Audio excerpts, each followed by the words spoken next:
Welcome to the E.A.T podcast. This is episode number 25. I'm your co-host, Jerry. The other co-host on the side over there is Russ. Russ, how you been? I'm doing good. It's a beautiful Thursday night. Getting ready for some stupid fucking Colts disaster of a football game. You know it's coming, right? I mean, it's just the Jets beat the Bengals in last week, and now primetime Thursday night, the slip-up is going to happen, or so you feel, right? No, it's going to be something stupid, and it's going to fuck the Jets too, because this guy's going to throw another freaking 350 yards, and then you're going to have a quarterback controversy, wondering why they ever even drafted fucking Wilson.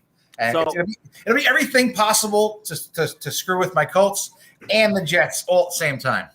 So it was 405 yards last week, and somebody placed a bet at the Tropicana for $1,000 that paid out $125,000. That Mike White would have the most passing yards in that week of the NFL games. I do want to say this. All on these bets that are like this, fuck these people. I'll tell you why. If you or I, average person, threw $25, $50 on some crazy fucking better parlay, I would root 100. I'd root 100% for you. Okay. However, here we go. However, no fucking normal person that doesn't have $1,000 just to piss away throws $1,000 on Mike White to be your leading passer. Okay, right? Like why? Some degenerate douche that has a shitload of money just said, "Fuck it, let's just do something stupid." Okay, no normal person, not even a normal gambling degenerate, average person like us does that. This is all some dumb asshole that said, "Hey, let me just throw it to stupid." Now he's just. While we're slaving away, working 9 to 5 and all this shit, and this guy is rolling around freaking using dollar bills to fucking wipe off his freaking, his happy time with his freaking cock. Maybe he had a few too many Sam Adams or New Belgium or something, and it led to that kind of bet. But the ordinary guy is not putting $1,000. Don't even disrespect New Belgium like that. It's some dickhead that was fucking slamming down fucking Coors Lights, thinking he was fucking cool in the club. All right, so current events.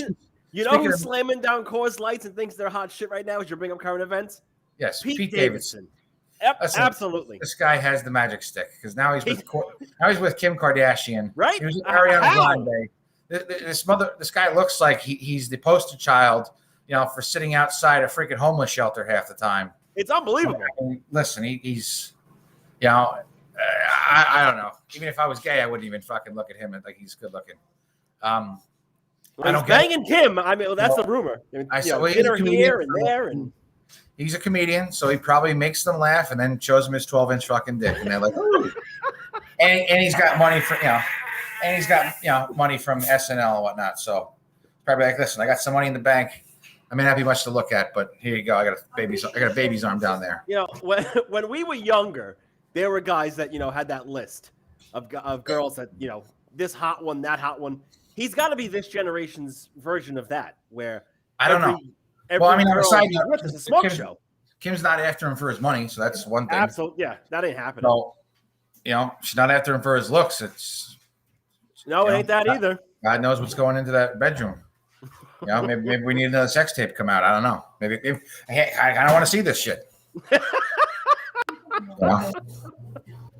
It's crazy. Everybody want to watch Tommy Lee and Pam. I mean, shit. Pete Davidson and Kim. Let's see what this guy's got. Well, Kim's done it before. She could guide him right through the whole thing. I mean, she's been there, done that. It's just crazy. I mean, they're having dinner at Staten Island in New York with at some Italian restaurant, and somebody called the New York Post put out an article.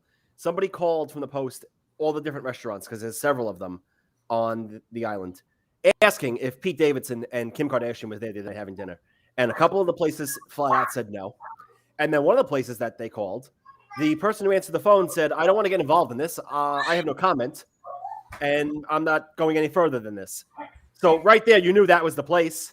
Then it comes out that they snuck him in and out of the back door. They had their own private area. So, I mean, who knows? Maybe he brought her home and met mom. Maybe she met mom. Must be nice to be rich.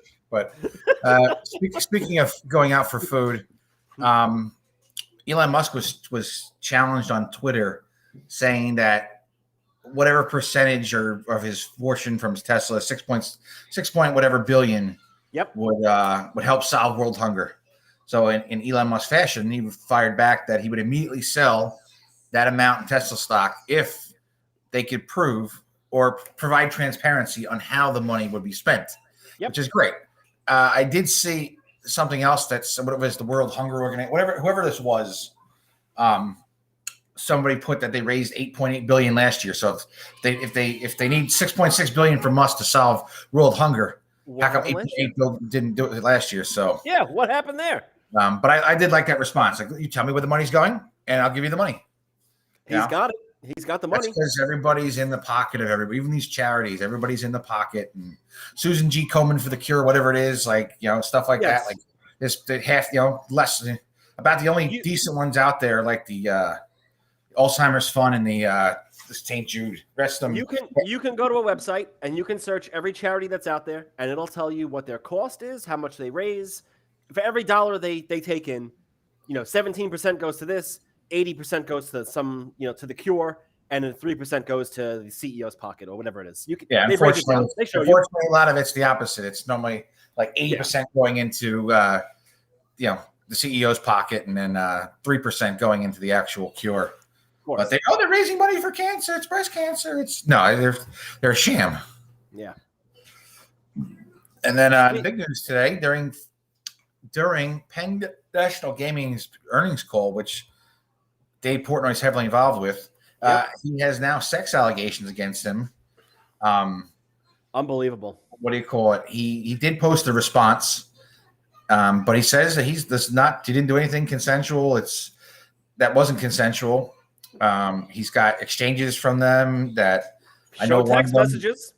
I read one of them that claiming that he did this to her, but yet she stayed at his house like an additional 2 more days or something, like on the couch. Or one girl stayed on the couch. One girl was with him sexually. The other girl, he said it didn't click, and they butted heads right from the get go. Yeah, I mean, listen, he's a controversial person, and at times he can be douchey, but also I do find it interesting that it was put out by, was it the Business Insider? To review the article, you had to pay. If this was such an important issue and such a huge thing, you wouldn't put it behind a paywall. And Dave also said it took 8 months for them to write this article. So it was an 8-month buildup of them finding people, finding stories. Someone must have tipped him off 8 months ago that an article was coming out or someone was working on it. Now, 8 months later, it comes out with these 2 women, which when you describe who they are, he knew exactly who they were. He had the text messages. He had the thoughts in his mind. He knew. Yeah, so something stuck out. Maybe he knew there was a plan to try to, maybe this was a setup. I don't know. But we do have a problem in this country too. That listen, he could be guilty, there is a big problem in this country that there's so many people that are already calling him a rapist and all this shit. And whether you like him or not, some of this has to stop though. Or we actually have to do, some investigation. Into these allegations, and not just him, but everybody. Everybody, you're in the eyes of the law, you're innocent until proven guilty. In the eyes of the public, in the eyes of the public, everybody's guilty until proven. And even when you're proven innocent, there's still people that think you're guilty. So, it's similar with what's his face, Trevor Bauer. Yeah, he's got text messages saying went out of hand, but at the same time, there's issues going on that all of a sudden now he's not pitching in baseball, but it's been dead quiet, which makes me think this is all getting taken care of, behind the scenes. Yep. Maybe it was just a thing for money. Maybe they had some rough sex, and he had text messages showing that she wanted it rough. But I don't know. Like I said, you may not like Portnoy. A lot of people don't. I'm in the middle. I do like him, but I do think he's a douche at times. But listen, he started Barstool. I mean, people are jealous of that. I get it. People are jealous of the idea that he's worth millions, and Penn National bought into them, and he's probably got $100 million in the bank, and he's got a house in Miami, he's got a house in Nantucket, he's in Boston, he's in New York City, he's all over the place. And he's a 43-year-old guy, a 42-year-old guy. He's hanging out with 20 and 21-year-olds. I mean, that is a problem. I get it. That's the people you're hanging out with. That's the crowd that you're attracting. Yes, sure. And his but girlfriend, that's a problem.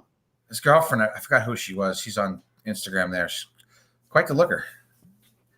Yeah, he said that for the past few years he's been single. Now he's with somebody, or was with somebody recently, and I don't know if that ended or what. No, they were together on Halloween.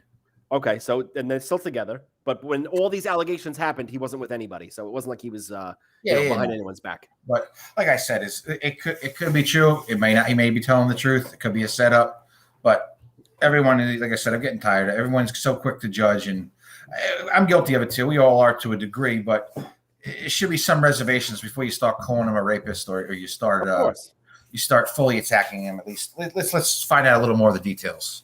It's ridiculous. And like he said in his 12-minute video, he was advised against it by his lawyers, but he's doing it to clear his name because he's up front, and that's the way he is. And people don't like him. The cancel culture's coming after him. He's interviewed Trump. He was on Fox News. He interviewed Vlad from Robinhood. And because of that, it's rubbed people the wrong way. And now all of a sudden, the cancel culture is coming. Well, Dave, get your affairs in order because they're coming. They're here. All right. And tonight is our friend of ours coming on. He wrote a new book that's on Amazon for purchase. And it's all about the New York Rangers, of players of the past that should be honored, and several players that deserve to be put into the rafters that the Rangers have kind of overlooked. So without further ado, Sean McCaffrey. Here he is. Sean, how are you, buddy? Welcome back.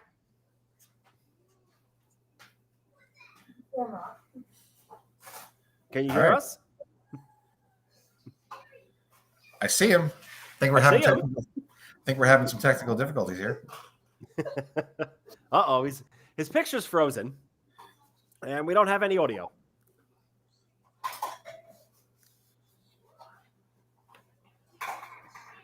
Sean, can you hear us? Maybe sign back out and then come back in.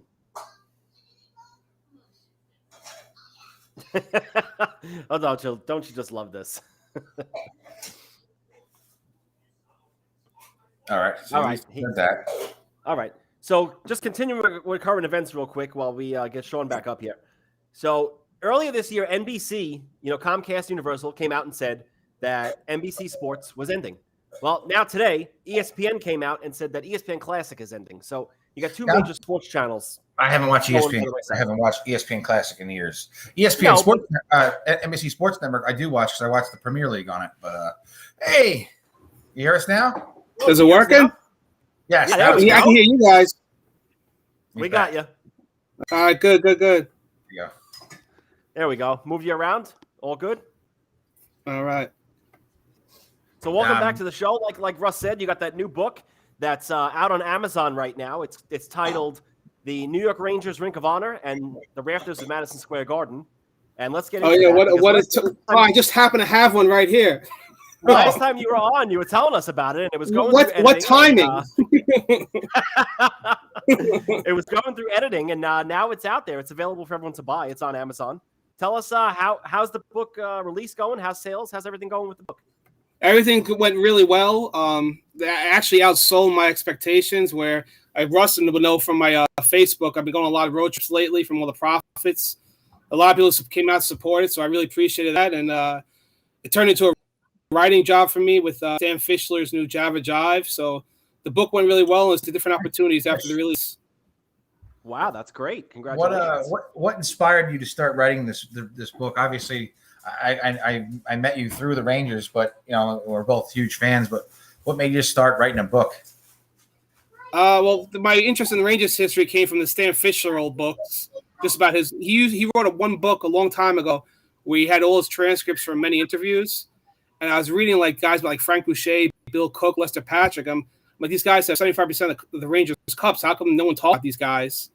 And then when the pandemic hit, Russ knows what kind of line of business we're in, and work was really slow, so I had a lot of free time in my hands, so just got it done. Yeah, it was kind of taking a break from all those blogs every night, but let it also be known that Sean does run the blog, blueshirts.com, and every night or roughly every night there's a new blog post covering the latest game or some news. And you were just in Seattle for the Rangers' first road trip. How's the new arena? How was the new arena and how was the city? How was it? So I said this on my site. I've been to I think I've been to 23 NHL arenas. This one was the absolute worst. The city was the worst. The arena was the worst. Get out so of here. I went to Vegas. Have you been to Ottawa? I've been to Ottawa twice. We went to Ottawa. There's nothing to do in Ottawa. The stadium's in the middle of fucking nowhere. It's the most lost stadium ever. I had a different time because I was with the Frank Boucher family when I went. So it was I had a different experience. Like it was a memorable experience for me. Where Seattle was just anywhere you walk, there's these homeless tents everywhere, the heroin right next to you. You think the homeless in Penn Station are bad, and I understand the homeless there are mentally ill, so that's a different thing. Seattle's just flat out junkies, wall to wall, wherever you go. But the arena itself, it's anything you've seen on the news, just times it by 100. That's what it looks like out there. So I was saying on my site, I went to Vegas when it first opened up. I understand Vegas is not Seattle; it's two different cities. But you went to Vegas when it first opened up, and I've been there since. You got girls all over. You got bands playing. There's a big stage with live music. Everything. There's so much stuff going on. You go to Seattle, the arena. There's not one Kraken logo anywhere. Not on the arena. Sometimes you go to even Carolina or Tampa or even the Islanders in the Coliseum. The flags all over the place. See the logo. There is not one Kraken logo in the place. There's no pregame, nothing like that. It's just I was shocked. It looked like even the Florida Panthers do a better job. Oh, jeez. Wow. Jesus. Hey, I gotta say, Russ, it was not the answer I was expecting. Yeah, Russ, the inside is nice. Ottawa. Don't get me wrong, the inside is. I'm sorry. Go ahead. No, Ottawa's in the middle of nowhere. So Seattle is in downtown Seattle, right? Everything is around it. It's right next to the Space Needle. Yeah, see, and I'm shocked that the whole area isn't built up, and there's a whole big, not circus, but an event outside with the build up, and then you go in, and it's a big experience. The way Vegas There's is. nothing. When we went to Ottawa, for the playoff game. We went to a big tailgate. Russ and I were out there boozing with all the Ottawa fans. That was the one, and they were great. Yeah, in Ottawa, that was one cool thing, though. Well, that was for the playoffs, though. They had a massive, massive area in the parking lot that was roped off for ticket holders. That basically half the stadium was out there pre-gaming beforehand. It was phenomenal. And you win the playoffs when it's not too bad out weather-wise, too. No, I don't remember being cold. I just remember being pissed drunk, standing there for an hour waiting for my Uber as a million fucking Senators fans drove by honking their horns, laughing at us after a 3-goal lead blown in the third. That was the game where the Rangers blew the 2-goal lead late, within the last 5 minutes or whatever, and then they lost in double overtime. Yeah, the one we lost. John Gabriel. Yeah, Pajot scored 4 goals. Yeah, that's the game. He made a whole career off of Kellen Lundqvist. Yeah, that's all we freaking heard leaving the stadium. Pajot. Yeah, fuck that guy. Yeah, and now he's on the Islanders, so when you go to that game, you got to hear it there too. Yeah. I mean, that's how he made all his money. But at least Ottawa, though, like you said, there's something to do. You're pre-gaming. There's nothing in Seattle. There's nothing. Obviously now, what do you call it? I don't know why I said obviously. It just felt like the right thing to say. Back to your book. What would you say roughly is your, the people that at least be. I know your Rink of Honor itself is a large group of people, but your Rafters is different of who should be on. I know the Frank Boucher thing is you've been on that for a while, but who else deserves to be up there? Yeah, Sean. Who's the biggest snub that is in your book? The biggest, outside. I always say Cook was the biggest snub than Frank Boucher. Bill Cook was the first captain. He was a captain for 11 seasons, 2 Stanley Cups. Close to the Hart Trophy. He missed it by 1 year by 1 vote. And this is back when, you had a little amount of team. Everything was pretty much Canadian bias. So not many things from New York was going to win, individual awards. Yeah. So Bill Cook was probably number 1. Obviously Boucher. Bill Cook's brother, Bun Cook, would be another one. Cook, yeah. Lester Patrick, who was there forever and GM of 75% of the all Stanley Cups in team history. Brad Park as well. I have him in the Rink of Honor Park, not in the Rafters, just because there's so many other people who I think should be in the Rafters before Brad Park. Yeah. But if you put these guys in, then Brad Park would be like on the fringe, you know? Yeah, I realize he spent half his career for the Rangers either, you know? True. So for some of the younger guys, let's say, you know, people that aren't as old as us, where we're in our 40s, so late 30s, you know, the guys like, say, Jeff Bukaboom, Ron Greshner, some guys like that. Anybody recently that we've seen that's in your book that people would be more familiar with? I get that the old timers and the original guys from back in the day that you know, snubbed, but who more recent have you not included that you might want to see up there? For the Rafters, be Ron Gresham. You know, Lundqvist obviously is going up there. I wrote the book right before Lundqvist was retired. Okay. But I look like once Lundqvist retires, you know what's going to happen. So I'd say outside of Lundqvist, I'd say Ron Greshner. Bukaboom I had in the Rink of Honor part, but not for the Rink, obviously. Yeah, no, he was a good defenseman, but not one to put in the Rafters. Yeah, he had more success in Edmonton too. Anyway. Greshner should be up there, though. I agree with that. There's a bunch of people that should be up there. I mean, I don't think Greshner will ever happen now either.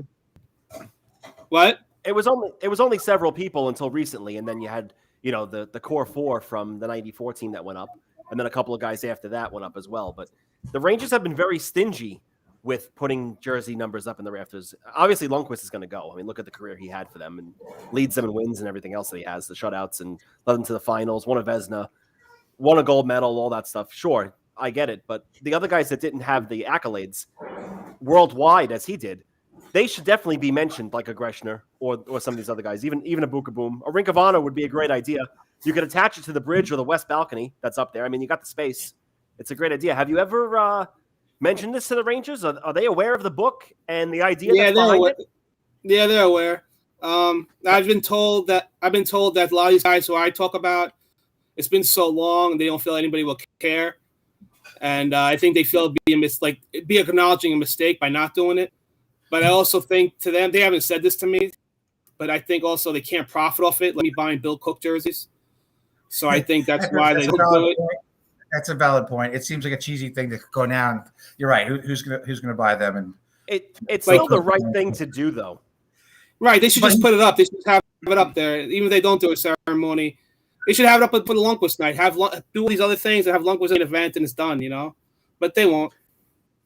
You could always open the Garden at 5:00 at night and do a 2-hour pregame ceremony for the 100 or 1,000 or whatever number of fans that want to come in and do it. It doesn't need to be a big production like Lundqvist nights. Well, no, that's the other issue, though.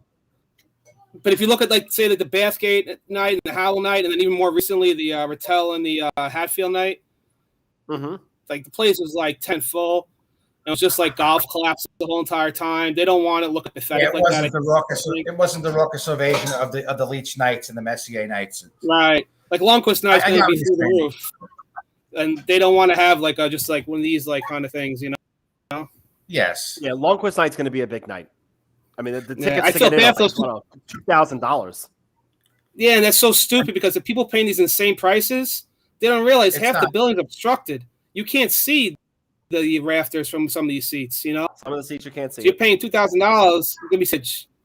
Didn't you get tickets? Didn't you have a hunch and you bought a couple dates around that? I didn't have a hunch. What happened? Well, I had a little hunch because Zuccarello in the Wild, but everyone knows, Russ knows, I'm a big Cam Talbot fan. So I bought that game in advance, thinking the Talbot would be there, right? And now these tickets are going like $1,500, $2,000. So I'm flipping mine. Yeah. You're not even going? Nah, I'm selling mine. If you knew, well, from what I know of Sean, if you knew him 5-6 years ago, he probably would have been going. The last few years, he was a little critical of Lundqvist. So I don't think it's his intention now that he has to go. So yeah, you know, they're bigger Lundqvist fans than me out there. Sean, I put out today on a couple of Facebook Ranger groups that you were coming on the show to promote the book and talk about the Rangers. And Russ sends me a private message via text, and he goes, I think Sean offended some people in those groups, and he's no longer a part of them. They might not be tuning in to hear Sean. Didn't you get booted out of True Blue?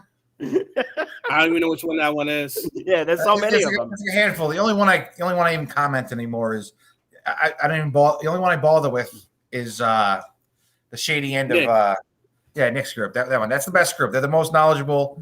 But the ones I really pay attention to are the Nick's group, the one you talked about, Blue Shirt Underground, Al DeMoro's group, the Bleed Blue, and Janine's group, the I Am Ranger one. Yeah, I'm a part of all of them, and I put out that message, and the Russ was like, I think you offended somebody in one of them. I said, just be careful with that one. Somehow I'll survive. Well, I know you will. So moving on now, let's talk current Rangers. What are your thoughts in the beginning of the season so far? I'm pretty happy that they seem to be struggling, but yet still pulling out wins. I feel like if they really click it together, we're going to be good. But I also feel that Igor is masking our problems right now. Yeah, I think you're right on all that. Yep. Like I know people don't put much into the plus minus stat anymore, but what would the plus minus stats be right now if it wasn't for Igor? You know, I think Condre Miller is like a -6, -7. He'd be like a -1 if Igor wasn't out there.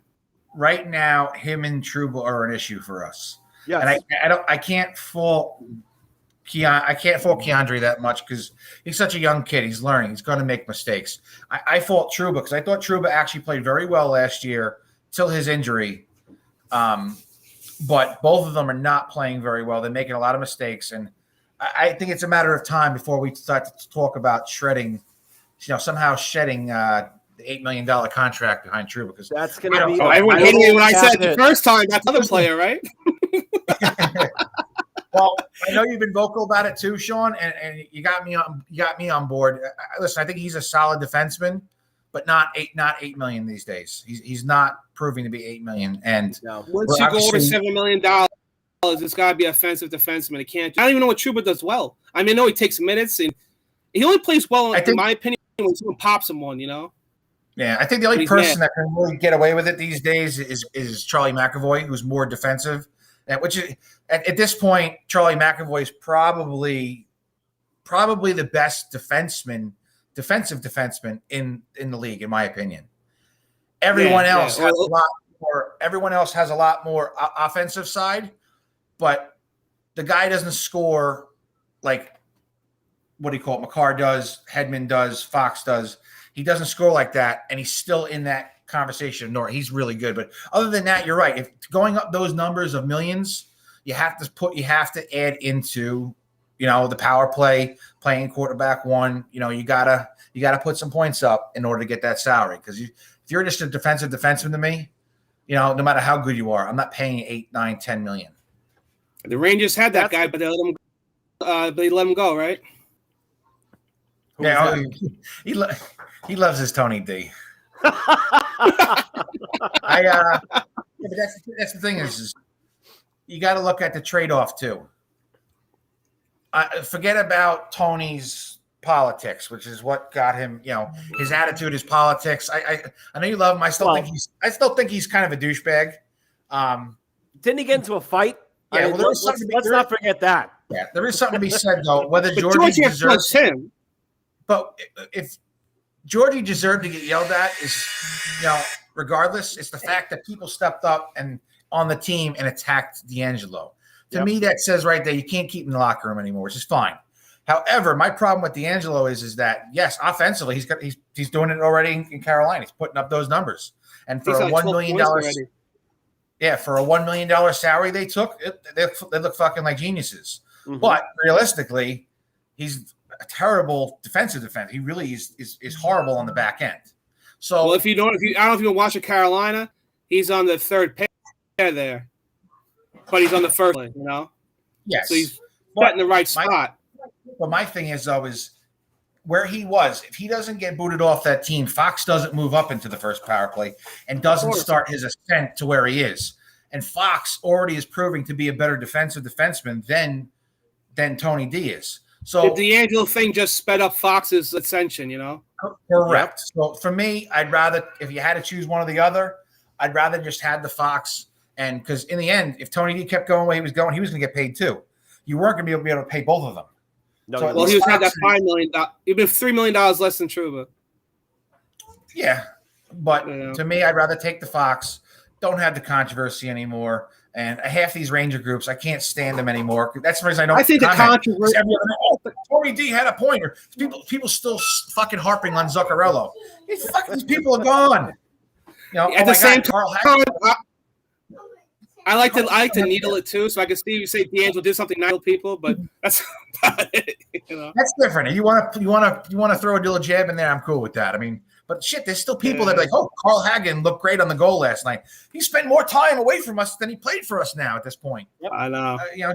Drop it already. But I think the D'Angelo stuff now it just kind of applies to this Kraftsoff stuff, which I know you're going to go to next. Because it's the D'Angelo and Kraftsoff goes to the poor ass. But now that has taken a fucking turn. Now look at that now. Now it was Molly Walker, I think, posted. They had an interview with him. Now he says he's willing to come back to the Rangers because he's in Russia. The AHL season is done. So after all that, do you think that's just lip service? It's lip service. Yes, absolutely. I don't know. Maybe people in the organization talk to him. Maybe people in his own ear talk to him because obviously they loaned him back because his trade value was crap. Right. So maybe they said, "Hey, listen, let's work things out. Go play." He is a young kid. Maybe they said, "Listen, fine. You want to be a whiny baby? Go play, get better, and then we'll talk." Do you think they said it like that? Do you think Chris Drury said, "Hey, if you want to be a whiny baby"? I just no, but from what I'm understanding, Chris Drury was. Go ahead. Chris Drury was a bit of an asshole to him, from what I'm understanding. And when he wanted to go back to Russia, and first off, they gave him a contract that had an out clause to go back to Russia. So apparently, Chris Drury fucking reamed him out. First one. But you got to remember, too, it is like a 19-year-old kid that has never – it never was his dream to play in the United States. He came here because the money and whatnot, but it's not like he was saying, oh, I always yearned to come to America and, but maybe he got homesick. Maybe he didn't like the way things are going. But I'm not going to fault the 19-year-old kid. But this time was weird. From my understanding is that he didn't see a way to get into the top six. And he was going to be more of a bottom six guy, to start. But all he had to do was go down for a week, and probably when Kako got hurt, he would have been called right back up. This is why they fired, right, the scout, because now you have two of these situations with Kraftsoff and Anderson. Elias Anderson, though, I just don't think had it. I think that was just a bad pick. I don't think he had it there. He's not doing anything with LA really. I know they said somebody the other night was like, oh, he's on the first line. It's because LA sucks and they have nobody. It's injuries. That's why he's on the first line. That's going to be the negatives and the downfall of Jeff Gorton is the Elias Anderson draft, the Kraftsoff pick when you had other people that were better than him and they reached for this guy. And now look at how it's played out with him going to Russia when he drafted. He's in Russia now. He didn't report to the AHL. And he's probably going to get bounced out of here for a 6th-round pick or a 5th-round pick when it's all done as well. And then the Trouba contract. Those three things right there are going to be the downfall of Jeff Gorton being a Ranger GM. You cannot argue. Sure, you could praise him for the Adam Fox trade. Great. Look at what awesome. But Adam Fox made his way here. It was the other way around, Made it. You had Adam Fox really forced his way here. You had Noah Dobson and Oliver Wahlstrom that taken 11 and 12 in that draft, and the Rangers took Kraftsoff at 9. I would have rather either of those two guys not be on the Islanders and be a Ranger versus the pick of Kraftsoff and the stretch they made. Look at how this has played out. It's been such a headache, and Kraftsoff wasn't even ranked where he got picked. Well, they always try to be the smartest guy in the room, and it backfired again. Yeah, it backfired. Look at the headache this is, and the Anderson pick as well. Hindsight's always. Just go back to your Kraftsoff thing. When you were saying Kraftsoff, I want to be back with whatever. That's just them. That's probably saying it for him, so they could trade him. If he says I want out of the Rangers, it kills his trade value. By saying he wants to stay, at least it keeps his trade value a little bit better. That's possible too, but it's just a very, very weird turn here. Just and let me just add this all. Why would I get the Rangers are going to let him go play in Russia because you can, show your talents and you can stay with the game and you're not just sitting home on a couch or, going to the gym or whatever. But to teach this kid a lesson and that this isn't the way things run in this league, you don't refuse to go to the AHL. You don't refuse to not play. And then you get your way by going to Russia. Why didn't the Rangers just say to this guy, you know what? You don't want to play. You don't want to report. Fine. Sit on the couch. Let's see how that works for you. You got a contract with us. Why did they let this go the way it went? I would have been difficult with this guy. It's bad business. Yeah, of course you want to fuck him over and everything. You should have. 100% you should have screwed him over. No, but why did they go backwards for him? It's a bit. He's a stock. He's all these players are stocks. You can't have your stock bottom out. You got to try to keep as much value as that as you can make it. Like they're forced to kind of. It sucks. He's a kid that didn't want to come when he got drafted and didn't want to play now or didn't want to play in the AHL. This is twice now you're having an issue with this guy. Twice. For nightlife. Yeah.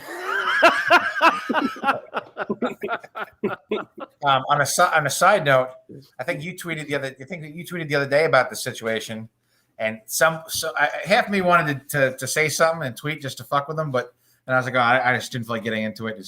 You tweeted about Kravtsov, whatever, and somebody wrote to the effect of like Caulfield got sent down and took it with pride and this and that, and half of me wanted to be like, he took it with pride. He scrubbed everything Montreal off his fucking page, took his fucking picture down, and believe me, he's about 2 seconds away from doing the same fucking thing. Yeah. Didn't Kravtsov do that the first time social media? The first time the Kravtsov did. That's such a fucking cunt move. It is. But it's ridiculous. I don't know. We'll see what happens. I mean, we're a lot older. We're a lot older. We're in our late 30s and early 40s. We can't relate to these kids. Like these guys are 18, 19. They're actually I gotta go on social media and delete everything. I don't understand that process. I'm not with the E.A.T podcast anymore. I got to scrub it all. Got to scrub it all. I don't know what's in his head. I think there's so many games going on between him and Drury. Did he really say that? Is this just lip service? Who knows? But it's turning into a drama thing that I feel like we're always filled with this bullshit. We always got something going on. First it was Elias Anderson, then it was Tony D, now it's Kravtsov. It's every fucking we can't get away from drama players. Yeah, it's ridiculous. And I don't put this on Drury either because this was a Gorton pick. Drury got rid of Bob, the European scout. So I think after this, everything else you could just start putting on Drury now. Drury cleaned house when he took over. He got rid of Jerry Deneen, the video guy who's been there forever. He got rid of a whole bunch of people. The scouting department completely changed. I mean, he definitely put his fingers on everything now. The video guy. Yeah, the big one to me was Brian Leach. Brian Leach left too. Leach left on his own accord though. But I wonder if there was something behind the scenes that we don't know about. Yes, it had to be something where he just said, listen, I'm not, maybe, I met Drury once. He was really nice to me, but maybe he is just yes. Listen, I've said a handful of times, I don't like Drury. I don't think he's the right fit. I don't think he belongs here. And honestly, Gallant's a great coach. So they're gonna win for Gallant. I get it. But he'll win with whoever he has in front of him. I think they are. But like I said earlier, right now, I love you too, bub. I think that Igor is playing so well that he is blocking everyone's eyes from the real problems. But I see a lot of people too now. Everyone's starting to shit on Panarin because he hasn't played. But I laugh because he is so good that everyone is like, oh, he's struggling. But he's still good players still find a way to put up points. He's still second on the team in scoring. Still got 9-10 points, whatever it is, and he's struggling. So that's a good thing that even though he isn't looking like the Panarin he was, we're fucking 10 games in, and the guy still is putting up points. And they're 6-2. I think it's just the defensive liability issues, and he was got 1 5-on. I know. I don't even think he has a 5-on-5 goal, right? Both are on one was a 3-on-3, and the other one was a power play. So he still is on a regulation goal, strength goal rather. Yeah, the defensive issues. He's still making some good plays. It was a great play with him, Fox, to Mika the other day. Even Mika still hasn't put it together. I don't think anybody's truly. Honestly, the only people I think are playing pretty well are Fox, obviously Fox, Igor. Igor.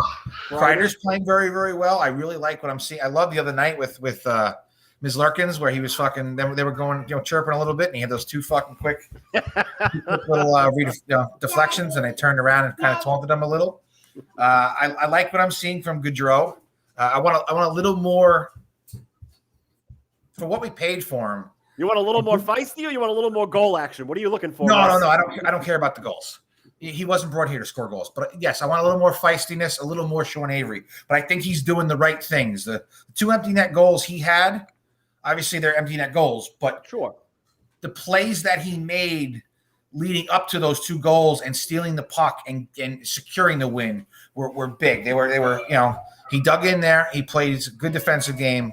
I just want to see a little more feistiness from him, a little more energy on each shift, but I think he's playing well. I noticed Lafreniere is now – they put him on the fourth line in practice. Yeah, I don't know what's going on there. Doesn't mean anything to me, though. I wouldn't put money to that because – that might have been a quick little message. Say, hey, listen, you got to pick it up. Because Kakko stays on the second line, and I love the idea of Capo, and I love the name, and I really thought this was going to be a breakout year for him. And yes, he did miss a couple games with an injury, but he's looked really bad since coming back, but yet still stays on that second line. Yep. And last year, according to David Quinn, when he got let go, he said Panarin didn't want to play with Kakko either. Oh, I didn't know that. I didn't know that. Yeah, he did an interview with Mark Rosenman. He said that. And then early this year, Gallant had it. And Gallant, I can't worry about who these guys want to play with. So maybe Panarin doesn't play well with Kakko. Or maybe who knows, maybe they got into it. But at the same time, I've heard that Gallant's the players coach over and over. I think it's the opposite. I was always told he was. Well, Quinn was this was actually more involved. This came from an interview on Spit and Chicklets of a player talking, saying that Gallant was. Gallant does more delegating like Vigneault used to do. Like Gallant's not like coaching guys up and stuff like that, like the way Quinn did. Not in the room as much as Quinn was. Right. That's I guess what I mean by players. Like it may be a different definition from what you're trying to say. But, Gallant is not in the room 24/7. Gallant is relying on the locker room leadership and his assistants to be the voice. And then Gallant puts his finishing touches on things as it goes. Right. That's what Vigneault used to do. My daughter just walks. Same style. My daughter just walks by and she's like, "I have to go to the bathroom." The fuck do I care? What do I give a crap? I'm doing the show. Thanks, hi. Give her my book to read when she's in there. Yeah. I'm looking at her like, what the fuck do I care? Go to the fucking bathroom. This isn't school. Teacher, I gotta go to potty. Good. The fucking bathroom's right there. Jesus. I want to do it on a job site. Sean, what were your thoughts on the Fox contract? I know the minute it was handed out, it's a big number, $9.5 million. But you're looking at everything else that all the other guys got, leading up to this. Where you got Seth Jones got big money. Everybody got big money lately. And it's all roughly, 7, 8, 9 roughly million that everyone's getting. So you knew he was coming in at around 9.5, 10 million. Do you like the number? Do you think that puts them in cap hell now? Because next year now going forward, you have Kakko that needs to get re-signed. You have Strome that needs to get re-signed. You're going to have Georgiev coming up with a contract that's going to get re-signed. Do you think this puts them in cap hell with 10 million to go now with the cap space? They could give Fox 15 million. I wouldn't be worried about the cap hell. I'd be worried more about the cap hell, not Fox. I'm fine. I don't worry about Georgie, and I think Sean might agree. I think either the way Georgie's playing, either he's not going to get re-signed, or it's going to be a low dollar amount. It's not going to be anything where. And I'm not worried about I'm not worried about the backup goalie at all. They have Tyler Wall, who might ready. They might have Keith Kincaid. Who knows? Kincaid. I'm not worried about. On a side note, did you see Kincaid's new set? His pads? No. Oh, I gotta show it to you. You're gonna like them. Is it on Twitter? I got it right here. We'll take a fucking quick hiatus here while I find it. Talk about Gabrick retiring. Yeah. So Gabrick announces his retirement today. he had a good stretch with the Rangers, only a couple of seasons, but scored over 40 goals a couple of years. And those were the Tortorella wins a cup with them. teams too. Yeah, those are the Tortorella teams. Yeah. And All right. There wasn't much LA, scoring. wins a cup. This motherfucker did a nice tribute to Mike Richter. Those are his new pads. Oh, look at that. Oh, wow. Yeah. Wow. Love the old school. Love the nice Mike Richter set. Yeah. See, I haven't been watching too much. I've been reading about it, but I haven't really been watching him. He's like the third goalie there now, right? He played particularly good. I don't know. I'll be honest with you. I pay attention to who's in Hartford. I don't pay attention to the stats in Hartford. Yeah, because it's mostly, and then they rotate Kincaid in. So it's not like Kincaid's like the number one there. I wonder if he's going to get traded. If Georgiev goes, then sure he gets called up. But if not, I mean, what's he doing down there? Is he just wilting away in Hartford? Yeah, I don't know. He's been passed around a bit. His best shot was in New Jersey. Yeah, he's been yep. And they just had a good chance there. Wedgwood too, right? Yeah, someone just happened with Wedgwood. Yeah, he just got waived. See, we got I'm looking at them now. Tyler, Adam Huska, and Keith Kincaid. Kincaid is the third goalie down there. Yep. Who started the Hartford goalies? Let me get that for you. 1 second. It's got to be Husker and Wall, then Kincaid.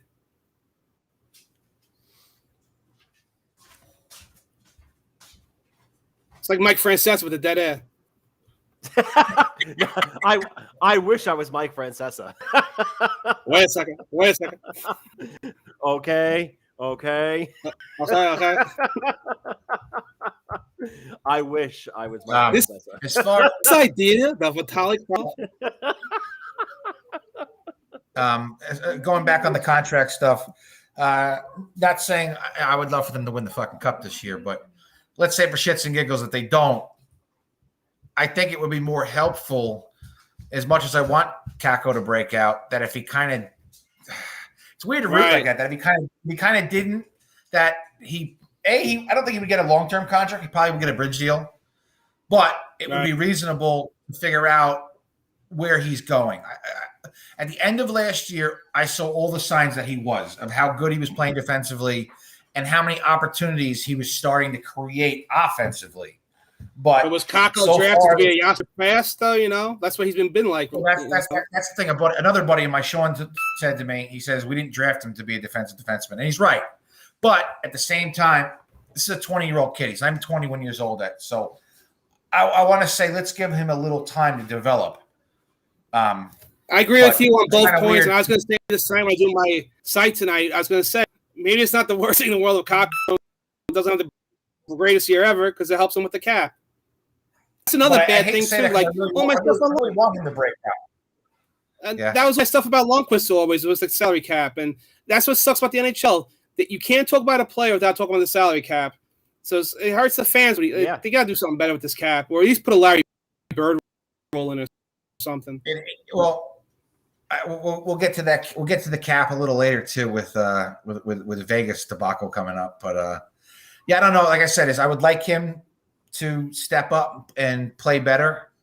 And like I said, I want him to break out. Maybe if he doesn't, contract-wise, it wouldn't be the worst thing. And even same thing with Lafreniere. He's got another year after this. Ditto Miller. But even then, I'm not worried about Miller. I don't see – right now I see Miller as a solid defenseman, but I don't see him commanding money in a year. He large money. No, I don't see him. And right now, same thing with Lafreniere.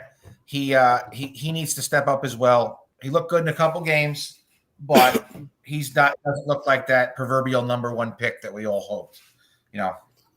I think Larry Brooks said it. Go ahead, Sean. Go ahead. I know Larry Brooks said it, and he's right. You watch Lafreniere and Kako play; they don't look number one and number two picks. If you didn't know it, nope. Yeah, it's sad, but like I said, they're both extremely young. So like Mika didn't fucking break out until he came to us. He had decent stats in Ottawa. Yep. And I remember so many people being pissed that we traded Brassard, and in the end, Mika's the one who turned into a fucking top 20 player in the league. So but it didn't happen overnight. So many people expect these picks to come out and be Teemu Selanne and scoring 70 goals in their rookie year, and which is the case. It's not going to happen. But at the same time, like I said, is Lafreniere, is he 19 or did he turn 20 yet? Just turned 19. He's 20. Oh, he is 20. He's 20. He's 20. Kako don't turn 21 until February.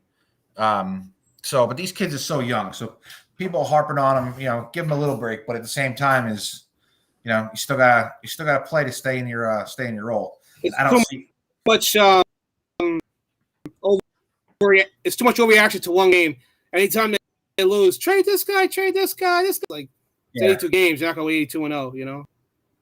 Well, the problem is you think that you drafted these guys 1 and 2, and you expect them to now come in and be a Crosby and a McDavid for this team, and that's not the talent level they have. The draft class that they were in, yes, they were the 1 and 2, rated players, and that's where they go. I think they were picked. Well, but that's not their talent. Not necessarily Crosby and McDavid, but Lafreniere was definitely closer to that than the last bunch of drafts. I agree with us on that. Yeah, I agree with that. Listen, like I said, I think people need to have a little more patience that players have to develop. But I think both of them need to play a lot better than what they're playing right now. And the other thing, just to point on Lafreniere, like with Crosby, McDavid, those guys are centers. Like, it's just a different ball game with the centers and a winger, Yeah. Yeah, the center itself is more a playmaking, spot, and they're very good at controlling the puck and then seeing the ice. But either way, McDavid, we've had this argument before, me and Jerry. I would love to see what McDavid would do playing back in like the freaking back in the Gretzky years. He would obliterate goalies. Yeah, and he would. 200 points is not out of the question. No way. Plus, you're having a forcer with him too, so you won't even get touched. Yeah. All right. So real quick, Kincaid has played 5 games for Hartford in the AHL this year. He's got a 1.73 goals against and a 9.43 save percentage. Adam Huska has played 3 games. He's got a 2.02 goals against and a 9.32 save percentage. And Tyler Wall has not played a game for them. All right, so Kincaid is playing the majority. Kincaid is I thought Wall was playing of the 8 games. No. You thought wrong. Wow. Yeah. Wow, I got to talk to that Rich M. All right, so we're going to move out of the Rangers. We'll talk a little more hockey, and then we'll get you out of here for some Monday Night Football. Moving on, what are your thoughts on the calls for Gary Bettman to be fired after this whole Blackhawks scandal and Kyle Beach coming out and everything he did? Yeah, and Donald Fear now has an investigation going on with the NHLPA as well. And do you believe Kane and Tays, where everybody knew that they didn't know, but yet they're the captain and assistant captain of the fucking team? Yeah, I don't think Bettman's going anywhere unless he retires on his own because he's old now. Because he's been there like 27, 28 years now. Something like that. Forever. It's been forever. Maybe even longer than that. But I don't see Bettman's going anywhere. I mean, the guy survived through. I don't think a sex scandal is going to take him down. It's a good point. Then again, we are at a different time now. Yeah, I mean, all it takes is one bad video of Bettman and it's over. Cancel culture will get him. Yeah, look at Portnoy, right? Like you guys were talking about earlier. Yeah, but I don't know. I just don't see it. Like, what about it? It's not like he was. It's not like the Sandusky thing where it's like Joe Paterno knew about it, kind of thing. Like he's just finding about all this stuff now. He had no direct involvement with anything. Very true. No, the argument is that it happened on his watch, though. So Bettman is partially to blame because of what happened. Yeah, but what Sean's saying. What Sean's saying he's not the criminal here. He's not the criminal. I hate how these stories happen, and the criminal gets. No one talks about the criminal. It's everybody else. This guy Aldridge is a piece of shit. No one's talking about him. They're talking about Gwenville. They're talking about the guy from Winnipeg. No one's talking about this guy who did everything. That's the funny thing is they say, "Oh, don't make the criminal famous. Pump up their victim and help them out." You know what? There's also something to say about putting this man's name out there and his face out there, so that even when he sells his home, moves his kids, and moves somewhere else to Podunk, Iowa, the people in Podunk, Iowa know exactly who he is and know that this guy's an asshole. So there is something to be said about putting him out there as well and saying, this is the asshole, fuck him, put him everywhere, make sure everybody knows who he is, and make his life a living hell. Yep. And prior to this, Stan Bowman and Joel Quenneville never had a problem with all the years they've been in the league. Their whole reputations and they're all tarnished because of this one guy who they had nothing to do with. I don't think that's right. Like, I know it's a tough topic. You know, and I kind of like. I know it's wrong to say it. I kind of understand where Q was going. Like, you have this one asshole who you find out during the playoffs is doing this horrible thing. Do you really want to throw a cup away for everybody else who had nothing to do with this? But I understand it's such a touchy subject. I don't see why Q had to get punished for this either. You know. Well, maybe the problem is he lied or he kept it quiet or whatever he did, and we're not aware of it. And there's more to the story than out there. He's a trainer to the team. In the end, how would it truly would have hurt their cup? He wasn't even a trainer. He was a video coach. He was a video coach. Wherever he was. So at that point, to me, it's not like you're saying like they covered it up to cover for Kane or Taze that would cost you the cup. It's a fucking video coach. Fuck him. Somebody should have stood up. It's what would have took too. Quenneville going, you know what? You're fucking fired. You're out of here. Gone. That would have been it. And like you're saying, if he said that, which he should have done, if he fired him, they probably would have rallied around the guy anyway. They rallied right around to overcome this. They probably would have won the cup anyway. Yeah. It's just a bad situation. I just don't like everyone else is getting brunt of it, not the guy who actually did the freaking crime, And now they can't even put this guy in jail because of statute of limitations. And the worst part, to keep going, then another situation happened 3 years later, which just makes it's just a bad situation. Yeah, the guy's a criminal. Yeah. I mean, if he was for the 2013 thing, but he should have been arrested the first time. And the 2013 one never happened. Hopefully, his wife leaves him. He loses his kids, and somebody beats the shit out of him in a back alley. I'm sure it's been thought of. I'm just assuming, or maybe he's got a husband. I don't know. Whatever he's got, significant other. Moving on to our last subject here for hockey. The news is finally over. Well, the drama is finally over. Eichel going to Vegas. I didn't really, I would think a week ago you didn't see that one coming, but no, you didn't.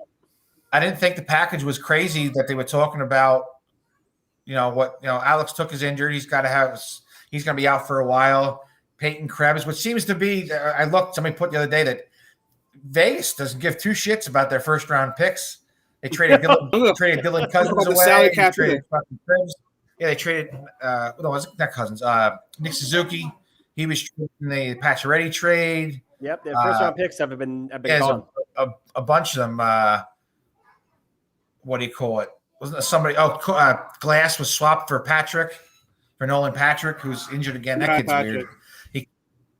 But how are they not going to be they have $27 million in long-term IR between Pacioretty, Mark Stone, and Eichel. What happens when that comes off the books? Because they're $16 million below the cap with $27 million in long-term IR. Shit. They're going to have to make some moves, and still they have a lot of high salaries. They got those two. They're like $8 million. Was it Stone's like I think 8 or 9, and the same thing with Pacioretty, and then now Eichel's $10 million, and then you got Alex Pietrangelo is $8 million, and then everybody else. You got Lehner's $5. Was it a couple other people there? Same thing in the 5s. William Karlsson. They're gonna have to make some moves to accommodate all these people. They better win the Stanley Cup this year, because if they don't, they're fucked after.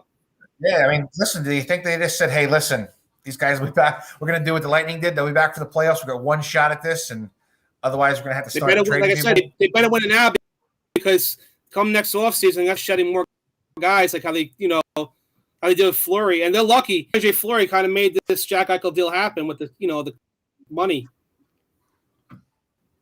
I still don't like the way it went down, and then. I read a little bit ago that the GM said he's glad.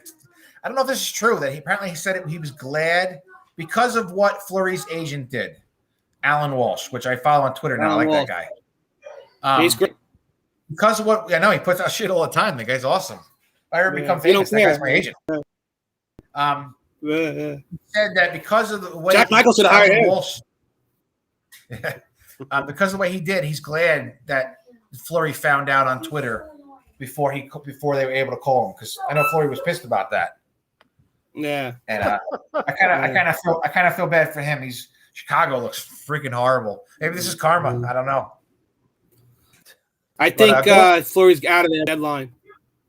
Going back to the cap talk, because they're going to be in cap hell, and I know the overall reaction when we signed Fox is that's not a Ranger fan. Their response was, "Oh, look, like another Leafs team, whatever it was, 5 players, making up 60% of our cap."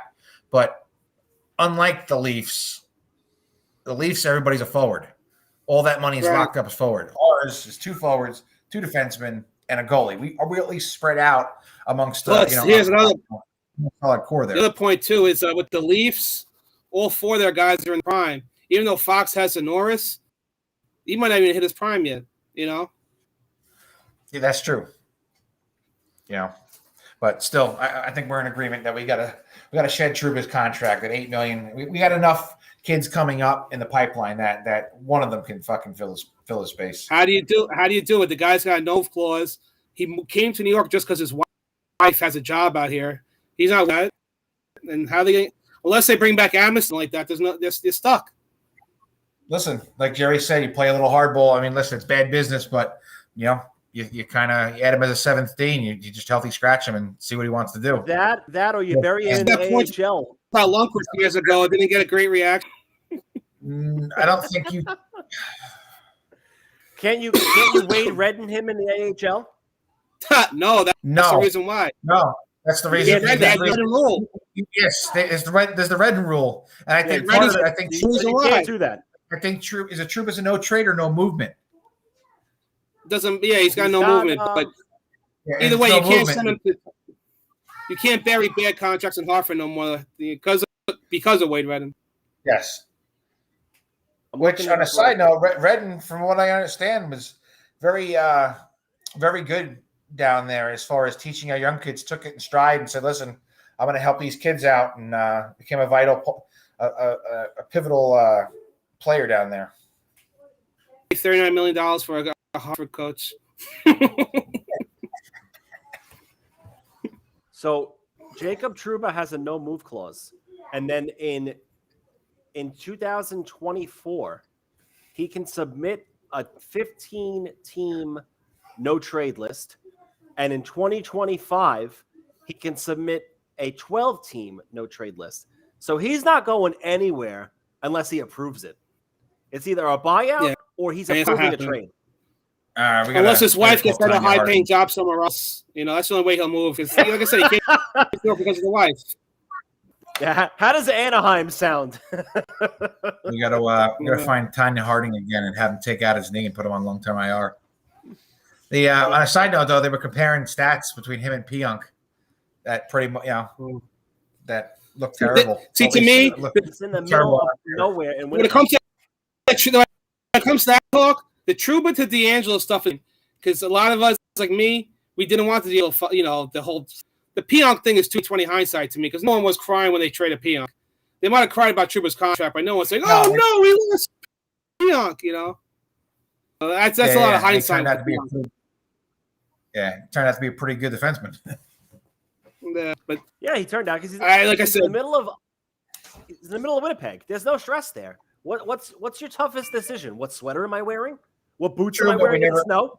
We never really got to see how he would develop. But I remember too. Winnipeg had a Vezina winner. They had a great goalie in Hellebuck over there, and they've always had a strong blue line. So Trouba's kind of hidden over there, Yeah, and it's different. He had a different role in Winnipeg than he has here. It's funny. That's the that's going to be the bad contract that's going to hinder the Rangers now going forward. Is Trouba. That's going to affect them not re-signing or losing somebody. Yeah, we went from Hank's bad contract to now Trouba's contract. Yep, that's the bad one. All right, Sean. We want to thank you very much for coming on. It's always fun to talk a little hockey. And like we said, anybody out there listening, his book is New York Rangers, Rink of Honor, and it's on Amazon. I think it was. And he also runs bluecollarblueshirts.com. Don't forget that. I think it's $20 for soft copy and $27 for a hard copy. Yeah, so Amazon has the prices that they change. And then there's the Kindle version as well, which is even cheaper than that because you get it. Yeah, I think it's like $10 on Amazon or Kindle. My fucking wife made an off the cuff comment that I didn't understand, and now she's in the corner fucking pissing herself laughing. I don't even know what the fuck. We all know you like it hard. Oh, she said when I said hard copy, she said we all know you like it hard. Yes. Yeah. We like to keep the show classy. Boy. No. This show has gone off the rails week after week now. We are a whole different realm of classy. Yeah. So I guess I want to thank you for coming. Before I leave here, in that vein, before I fuck the Jets, let's go Colts. Right there, somewhere in there. There it is. Mike White is going to put up 410 yards this week. Listen, this is all I need. I need like a 31-28 Colts win. Michael Pittman to have 6 catches. Mo Alley Cox to have 23 yards receiving. Michael Carter of the Jets to have more than 4.5 catches, and Crowder to have more than 59 yards receiving. There's your. I think you have a better chance of seeing Truba have maybe his no move clause. We're gonna find out. Sean, believe it or not, Russ has been on fire with his picks lately. I'll give him that. Russ pegged Atlanta Braves in 6. Russ has gone 11-2 or 11-1 or whatever. I'm 11-1 in the last 4 weeks with our 3 games a week betting for the NFL with the spread. With the spreads, Russ has been on fire with his betting. It's been an absolute. Let me ask you this before I leave. What do you think about the Dallas and Broncos game Sunday? Well, is Dak playing? No, that's the question. Dak's supposed to be coming back, but I got to be honest with you. Right now, the Broncos look like shit. They started out hot. They're looking terrible. And even the kid Rush, was that his name? Connor Rush, is that his name? Yes. Even he looked great. They would let him throw the ball. I got to be honest with you. They have a solid enough team that right now the Broncos look like shit. I don't know what the spread is. And they traded Von Miller. I got Dallas in my knockout list. Oh, I think that's fine, especially if Dak comes back. They look like fucking Broncos look like shit lately. But I did see a funny thing with Von Miller getting traded. Somebody wrote, they should not announce trades. Come Sunday, you just all of a sudden they walk on the field and it's like a Sunday Royal Rumble. Like, you're playing the Rams and all of a sudden Von Miller comes out of the tunnel and you're like, you're Dak Prescott. You're like, what the fuck is this? Where did he come from? That would be kind of funny. Guys, enjoy the game tonight. All right, Sean, thanks a lot for coming on. Like we said, the book is available on Amazon. New York Rangers, Rink of Honor, and the Rafters in Madison Square Garden. Also, for his day-to-day updates on his blog, it's bluecollarblueshirts.com. Yes. All right, good night, guys. Have a good night, Sean. Thank you for coming on. Thanks, everybody. Have a good night. All right, Russ. I got to stay. Fuck. Yeah, no, we got to stay. All right. Game starts in 10 minutes. Let's hurry this up. All right, so real quick, Atlanta Braves in 6. You pegged that. I had the Astros. I figured, with the expertise they had and the experience being in the World Series before and everything else they had going for them, I figured they would have put up a little better of a fight, but I guess not. But Braves win in 6. What are your thoughts on the Braves? Hey, they going from 500 at the All-Star break, clawed all the way back. They lost to Kuna. They thought it was over, and they reloaded their outfield. Then what was the other? Ozuna was the other guy they lost, but he wasn't like a domestic fucking violence thing that he's done. They bring in Jock Pederson. They brought in Pederson, who just the pearl necklace thing is weird. But Russ, when I heard, I guess it was Joe Buck. When I heard Joe Buck or the other guy who it was, I don't even know who the other guy was. But when I heard him say pearl necklace and Jock Pederson, I did like a double take. I was really saying this? I don't know if young kids know what a pearl necklace is, but my wife says I don't. I'll show her later. Yeah, you show her later. Speaking of Joe Buck, Brockmeyer, he's on it. You got to watch it. Oh, listen, Russ, I'm on the 8th episode of season 1. All right. Oh, I'm on season 2, and I'm a little. All right. It goes a different direction, and I'm like, but Joe Buck's in there. He's funny. Yeah. So I can't stand Joe Buck's fucking voice, but he's in there. But guys, the episode where they went to that schmooze fest or dinner thing or whatever they called it, the Maggie and McGray or whatever it was called. Yeah, that's what Joe Buck. Yeah, Joe Buck was in there. Yeah, he ran into Joe Buck and all the other guys are there. All the big. But did you see the part where Brent Musburger he puts his cock on his face? Yes. But after he gave that whole thing and that whole speech went totally different. But anybody listen, Brockmeyer is like a hidden gem with Hank Azaria, and that I stumbled upon and turned him onto, and it's absolutely fucking hysterical. It's available on Hulu. That's how I'm watching it. I watched it on Cody. I streamed the shit. That's right, bitch. I streamed it illegally.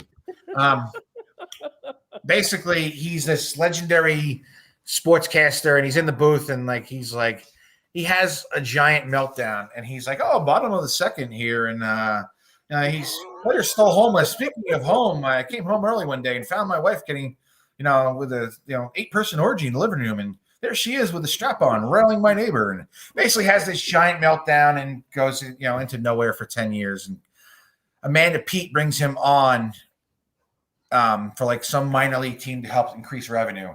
And he's just this alcoholic, very outspoken, nut job. But it's extremely entertaining. Not for the kids whatsoever. No, not for the kids. Imagine Bob Uecker in Major League times about 10. With a serious drug and alcohol problem. Yep. Yes, absolutely. Listen, if you can watch the second episode of the first season and not fucking laugh hysterically, then you have no soul. So, but all right, I'm on episode 8. It's 3 or 4 seasons, so I'm definitely going to go through it all. But Braves played well. They did. As a Mets fan, it's kind of weird. As a Mets fan, you don't like to see division rivals winning. Yep. Out of all teams, I was actually happy for them. I didn't want to see the Astros win. I don't really hold hate for them. I think I hold hate for the Yankees, the Phillies, possibly the Nationals. For some reason, I don't really, I dislike them. They're, like I said, an NL East rival. But I was happy to see they played hard. They, like I said, they came back from a 500 record at the All-Star break, whatever it was. Freddie Freeman, deserved to get a nice little to get a ring there, and that home run by Soler was a bomb. Yep. And that totally took the wind out of the sails. I'll be right back. All right. I got to pull a Russ. All right. I already pulled a Russ a few minutes ago. I'm really happy for them. We'll see what happens. As far as my Mets go, I don't even know what the hell they're doing. I've got no coach, no GM, no president. They're just losing people left and right. I don't know what the hell's going on. It's just a mismatch of everything that's Mets. And then today, Kevin Pillar declined his option or whatever the hell he did. Now he's a free agent. I don't know if they're going to re-sign Baez. How much is that going to cost? I think with Carlos Correa coming available, I don't know what's going to happen there. They need some changes. I'm tired of this core group. They re-signed Conforto. I don't know. So they can't get a GM, Russ. They can't get a president of baseball operations. Theo Epstein turned them down, and they couldn't talk to the guy from Milwaukee.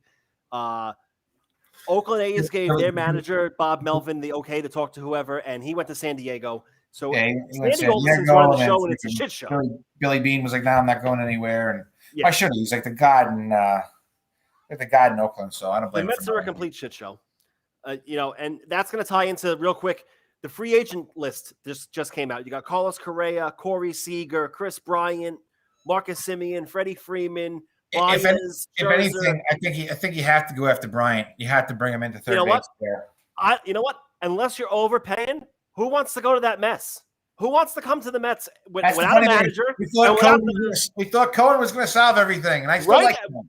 I still like Cohen. But, he's shown that he's going to spend the money, but it's still a fucking 3-ring circus. It's not the Wilpons. It's just the Mets in general. Actually, I don't think the team is a shit show. I don't even think the Mets can classify as a 3-ring circus. It's more like a 5-ring circus. And it just came out that Jacob deGrom, who had that elbow forearm injury, he admitted that it was him having a thought of glory and hitting home runs and RBIs that he hurt it at the plate. And then after that, he said that he got a weird tingling feeling in the MRI machine. Did you see? Yeah. Did you see this? Well, he said the position that he was in for so long, he thinks exacerbated the injury. So that's understandable. But in the end, I always liked the natural part of the game, no DH. But this is definitely an argument to get rid of the DH. Yeah. That he heard, but yeah, Jesus Christ, you're supposed to be a fucking athlete. I mean, Yeah. You're right. It is what it is. You can go either way with it, but I think this is more of a. Am I going to lose sleep if they say everybody's a DH now? Both leagues, not just the American League. No, I'm not going to lose sleep over it. But the fact that he hurt himself swinging because all of a sudden he's, listen, for a pitcher, he was doing damn good, getting hits left and right and RBIs, and that's great. And his ERA was under 2 for how long? I mean, the guy was mowing people down. If he doesn't get hurt at the plate, or at least doesn't have these dreams of grandeur of hitting grand slams and all this shit, that maybe he stays pitching and maybe we don't fucking blow the division. Who knows? But maybe that's. You got all these free agents now. You got the Mets have their own free agents. They got Conforto, they got Baez, they got Noah Syndergaard. All these guys aren't going to be on the team next year, or they're going to get re-signed.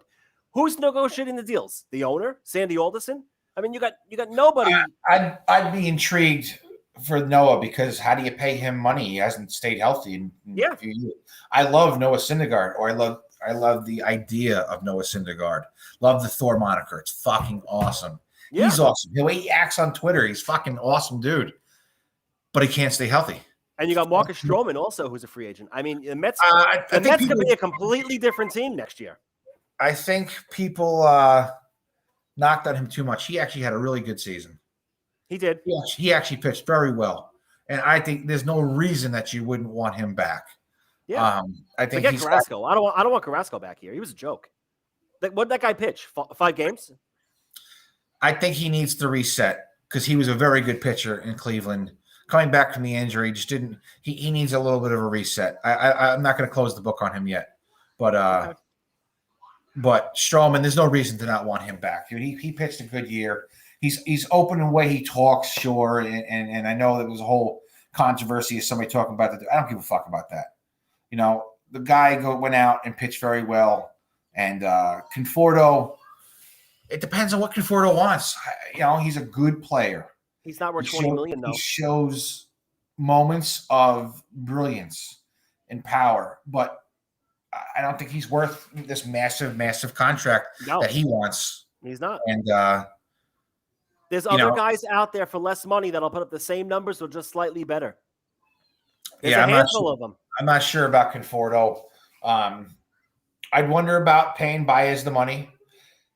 If he clicks with Lindor, it could be really great for both of them and Assad. If you team them up together and they're happy, I think you get to both of them being happy together and start stroking the ball. You have a very dangerous combination there. Let me pose this to you. So you have Pete Alonso, Baez, Lindor, and then you're going to probably have the DH come universal throughout the whole league with the labor agreement that's going to get signed, because if not, they go into a strike or a lockout or whatever they're doing. But the DH is probably going to come. You have Dominic Smith, Baez, Lindor, and Alonso, and then even Cano. With those 5 guys, that lineup should be mowing the ball all over the field. I don't have faith in Cano anymore. I don't think. Well, he's got to prove himself now because of what happened with the steroids. He has to. Yeah, I think there's motivation there. Yeah, we'll see. I like Dom Smith. I think I want. I'll take those 5 guys, and I want a healthy pitching staff. And then the Mets are going to compete with an 88-win Brave team that won the World Series. If the Mets won 89 games, they probably would have got their butts kicked in the playoffs. Sure, but they could have beat the Braves. They were leading the division for 90 days or 120 days or whatever it was before the Braves took them.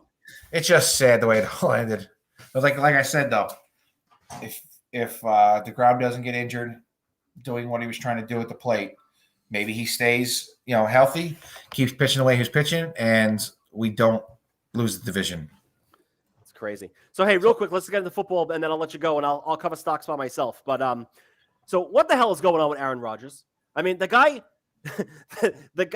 basically, changed his whole makeup for a John Wick Halloween costume, where he grew out his hair and he was showing the gray and everything else. And then it comes out that he's not even vaccinated. He interviewed preseason, and the question was posed to him, "Hey, are you vaccinated?" Or however it was worded, and the response was, "I'm immune. I have my immunizations, or I'm immunized." Or whatever, yeah. He worded it. He made it seem like he was fucking. And now he's got COVID. So Devontae Adams got COVID. A coach got COVID. Rodgers has COVID. It comes out that he's talking about the statement he made was, "I won't judge my teammates who don't have it." Meanwhile, yes, he doesn't have it. The statement he made was, "I won't judge my teammates who don't have it." I was sending somebody the link for it. Although, on a side note, I made this comparison, and I know that as soon as I sent it to Jerry, he fucking died because he was thinking the same thing too. Look up, obviously, images of recent Aaron Rodgers, and then look up images of actor Peter Stormare, who he was in the John Wick series. He was in Prison Break. He was in the second one as the Russian crime boss that in the opening credits. Yep. He was in Bad Boys.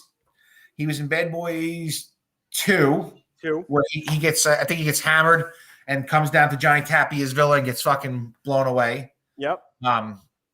He's been in a bunch of movies. He played the devil in another Keanu Reeves movie. He was a great movie too. Constantine.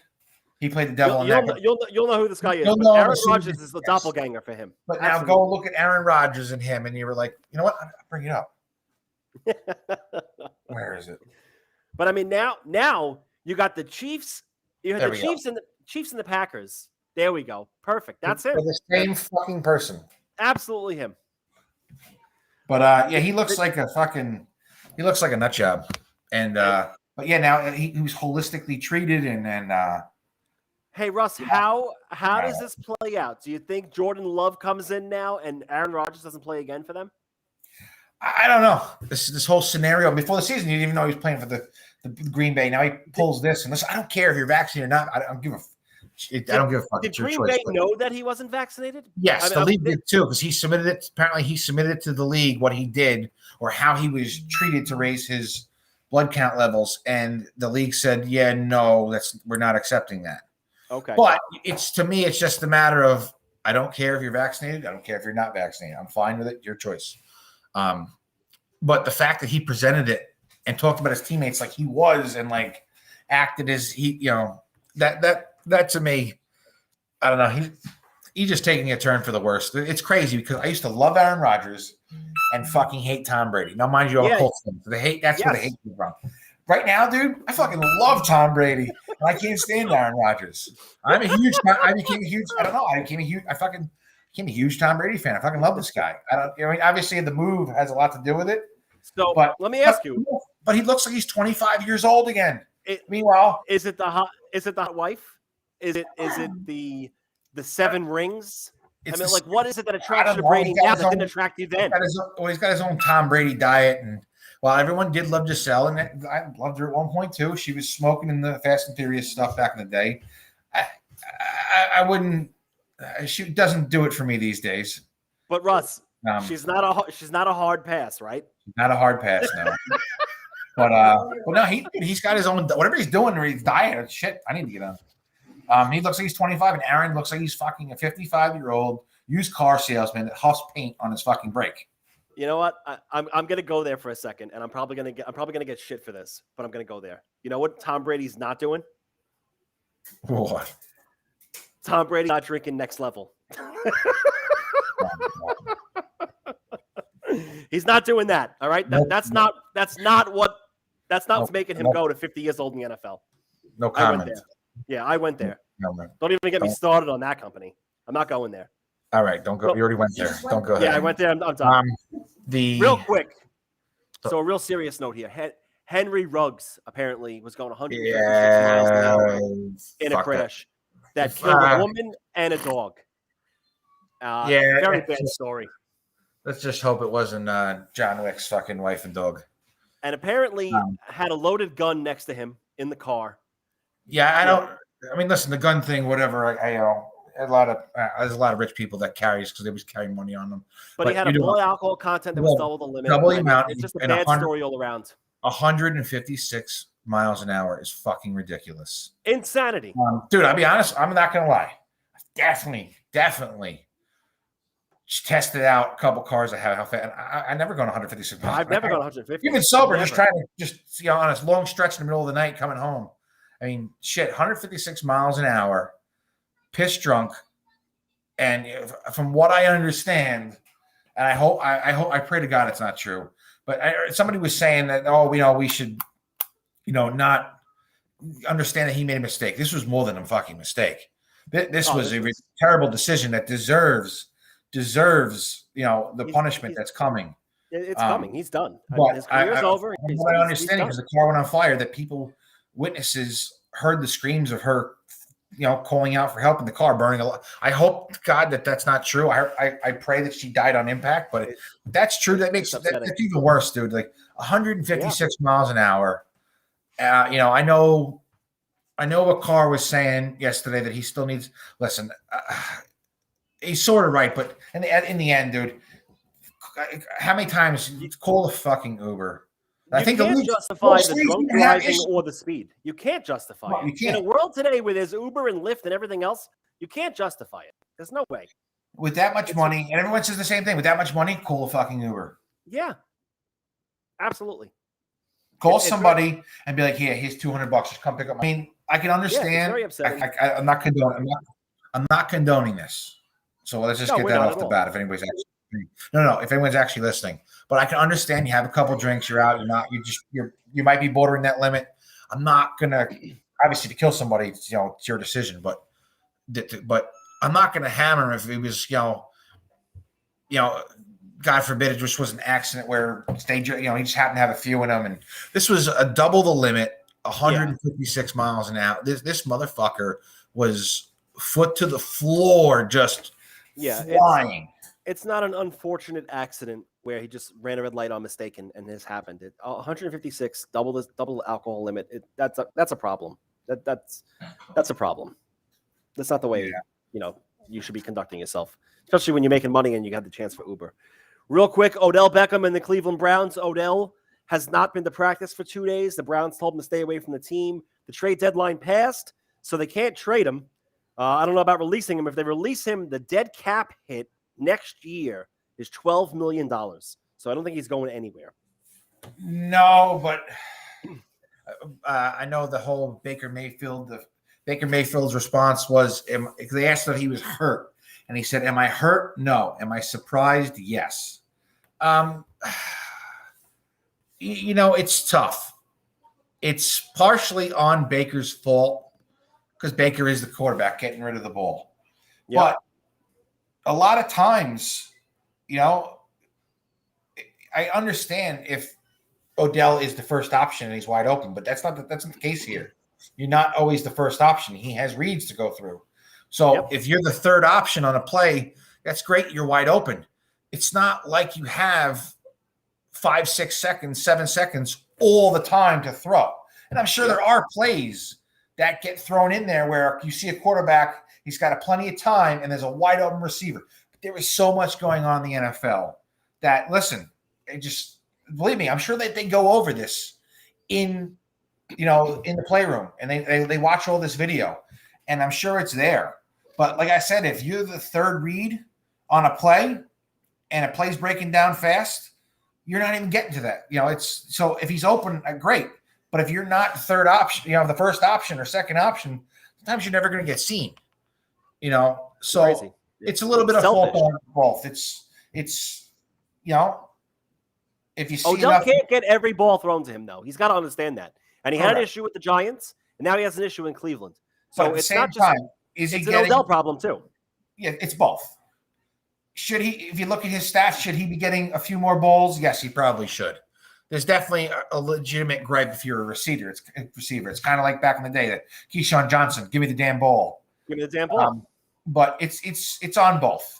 But to come out there, and this is where I hate the family get involved. This is where what's her fucking was it Grimes, the defensive back for I think it was Grimes, the defensive back for I want to say the Dolphins, and his wife started shitting on Tannehill. And then Tannehill was shipped to the Titans, and then but I think his wife was causing enough stir that he fucking went to I think he went to Atlanta, something like that. But this is where family gets involved and you know, and they shouldn't. It's creating a mess. Listen, let Odell be a fucking man. And to be honest with you, Odell hasn't been anything since he fell apart with the Giants. Yeah. So, and then real quick, Russ, Colts Jets just started. Colts were on defense first. Jets didn't do anything with the ball. Jets just punted. They didn't, but I see Crowder got 11 yards. So Jets just punted, and now the Colts have the ball at their own 12. Real quick, what were the prop bets you mentioned before? Was that the bets you were making for this Thursday night game, the individuals? Correct. Okay, but they're already happened, and that's just me. Yeah, throwing out prop bets that I kind of liked. I had the over 45 in the game. I thought that was low, considering what I think the Jets were going to come out and do this week. And Michael Pittman has been a fucking monster catching balls. He's caught a couple big touchdowns lately, and he's starting to come into his own. All right, so we'll see what happens with them. As far as our betting records, like we said before, you're on fire. The last 4 weeks, you're 11-1. I'm 9-3. So I mean, we are above the betting pros. Their record is usually 56 to 58% roughly. So for now, we're above them for now. We'll see how it goes. The betting picks for the NFL Sunday will be out around 9 or 10 a.m. Eastern this week. And Russ, real quick before I let you go, how is the E.A.T podcast merch coming along? Aha! I'm working on it. We're working on it. In the next couple of days, we will be releasing some merch for anybody interested. Here is our first. Well, it is a hoodie. Yeah, here's a hoodie. Here's our first hoodie about to be shipped out in the morning. We're working on shipping issues because apparently shipping a sweatshirt to the West Coast was far more expensive than I thought. Really? You want to ship a T-shirt in a flat rate box? No problem. You want to ship a sweatshirt? The lady was like $18. Wow. But so we're working on the that because I'm gonna get that out for our first customer. All right, so we're working on that. We'll release that as we go, and I will go into stocks alone without you. Russ, anything you want to add before you sign off for the night? Nope. Everyone have a good night, and let's go Colts. All right, Russ. We'll have you on. We'll have our picks on Sunday, and then we'll see about next week's podcast. As we go, we'll see what the schedule looks like. All right. Have a good night, Russ. All right, everybody.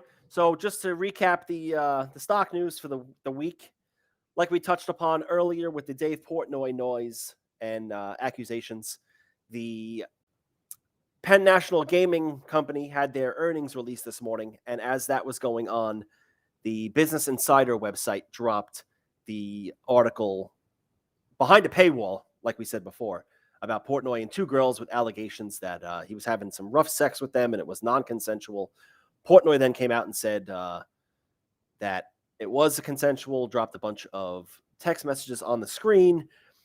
Anyway, with all that going on, the stock was down about 10% because Penn National didn't hit the numbers, as they say. And as that was going on and the stock was going down pre-market with their earnings call, the Portnoy story came out, the stock went down even further. So Penn National, after today is all said and done, was down about 20%. So that's a big hit. It's not a good thing. I would think that with the COVID vaccine and everything else going on, the gambling, traveling stocks would be a good play with everyone, open borders coming and everything else going on, people getting back out into groups and doing things after being locked up for a year and a half or so. I would think the gambling and traveling stocks would be good.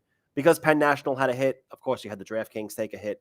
You had the other gambling stocks as well take a hit. So the next couple of days, I would look for a rebound on them based on everyone buying the dip. Also, it was announced today by the IRS that the 2022 401k contribution rate is going up $1,000. If you're one of those people who maxes out or comes close to maxing out, The limit currently now is at 19,500. For the next year, it will be going up to 20,500. The chip shortage that's going on is real, really, as you see with earnings now. Apple just came out with earnings last week, and they missed that number by about $6 billion was the number that they threw out in their earnings call. $6 billion affected their bottom line because of a chip shortage. And you're seeing other companies now come out with that as well. Nintendo came out today and said that the Nintendo Switch, which has a high demand as a gaming console, there will be a shortage for that because of the chip shortage as well. Peloton stock this morning was crushed because, again, their CEO came out and said, hey, there's a chip shortage, and rising freight costs with the cost of oil were also affecting Peloton as well. Peloton took a hit, just like Penn National took a hit. It was a bad day for certain stocks. TGGI, which is a stock we've mentioned on the show several times before, dropped filings yesterday. They're a pink current shell. We've said that their owner is a billionaire. He's involved with a wine company, pharmaceutical company, and a bunch of other things. Rumors are that he's going to be spinning a couple of his private companies into TGGI when the time is right, and they're going to become public. The filings dropped yesterday. There is a plan to uplist to OTCQB, and after the OTCQB uplist, the plan is to go to the NASDAQ.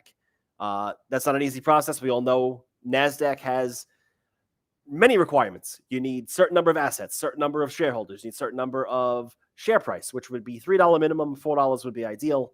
If you're at $3 minimum for your price, you need a couple other things to fall in line. Also, the company came out and said that they will not be doing any reverse splits to attain NASDAQ status. So if you own the stock or you're thinking about getting in the stock, yesterday it was up 77%. Today it was up another 8%. The news that came out with the filings was good. It was a big rebound for the stock, which took a hit last couple of weeks. It peaked at 0.267, and it went down to 0.068. Now it's back up to almost 2 cents again. So with the news that just came out with the filings, and obviously it's all good, the institutions that own apparently is roughly 83% of the available shares. That also is a big catalyst for what's going on with TGGI as well. The fact that 83% is owned was a big find in the filings. So like I said, I had a great couple of days. We discussed it here before. It's pink current. Definitely something to look into. It's a stock that I do own. It's a stock that Russ owns. We're not obviously telling you to buy it. Buyer beware, do your own due diligence, but it's just something that we've covered now we're both involved in it. Also, it's November 4th. The pink current SEC OTC deadlines happened September 28th. We're now, 6 weeks or so past that deadline? I think the conversation needs to happen with some certain companies and certain CEOs on, if you're not pink current at this part of the game, are you really going to become pink current? There are certain stocks we've had, certain CEOs that we've had on the show that are pink current, which I could talk all day about. There are certain representatives from stocks that are not pink current that have been on the show that I'm not going to talk about.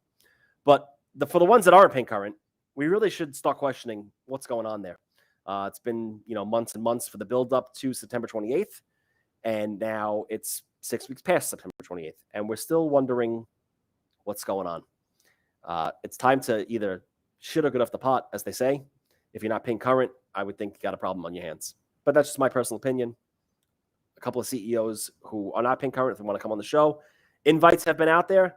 They haven't responded. I'm certainly seeing why they haven't responded to requests to come on the show, and that's because I guess they don't want to face the heat. That's fine. You don't want to face the heat. That's okay. But you'll face the heat in other ways, whether it's stock price or something else. And finally, tonight, just want to plug our next guest, which is going to be November 17th on our podcast that night. Gus Pasanante from the Bazille Law Firm. You can find them on Twitter at OTC Lawyers. That's their Twitter handle. He will be on the show 7 p.m. Eastern.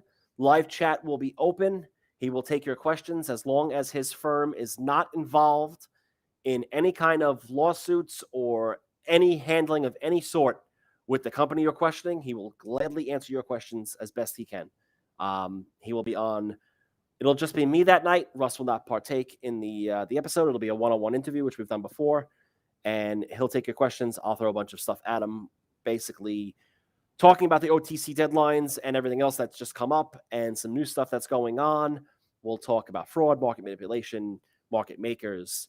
We'll talk about all that stuff. And then obviously we'll mix in your questions as well.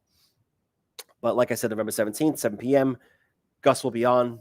The Twitter handle is @OTC Lawyers. You can find them on Twitter. They'll be on that night. All right, that's going to wrap up episode number 25 for tonight.